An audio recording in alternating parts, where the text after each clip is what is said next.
Hi friends, இது பார்த்திங்கன்னா இது எங்கள் வில்லேஜு. இதை பார்த்திங்கன்னா சுற்றி தென்னை மரங்கள் தான் ஜாஸ்தி இருக்குது.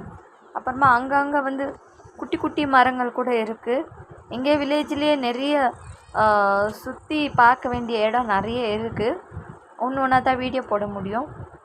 இது பார்த்திங்கன்னு சொன்னால் எங்கேயோ ஒரு வீடு அந்த மாதிரி தான் இருக்குது. ஜாஸ்தி வீடுகள் வந்து இன்னும் உள்ளே போனால் ஜாஸ்தி நிறைய வீடுகள் இருக்கும். இங்கே பார்த்தீங்கன்னு சொன்னால் பாருங்கள், ஒரு பில்டிங் அங்கே ஒன்று இருக்குது. மரங்கள் வந்து நிறைய இருக்குது.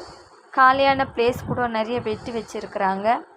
அப்புறமா வந்து இந்த பாருங்கள், அந்த இடத்துல வந்து பார்த்தா நிறைய இளநீர் வந்து எடுத்து இங்கேயே என்ன பண்ணுவாங்க, ஜனங்க வந்து குடிக்குவாங்க. யாருக்கு சொந்தமோ அவங்க வந்து எடுத்து குடிக்குவாங்க. அந்த மரத்துக்கு ஓனர் வந்து குடிப்பாங்க. மீதி வந்து நம்ம அடுத்த வீடியோவில் பார்க்கலாம். பாய்.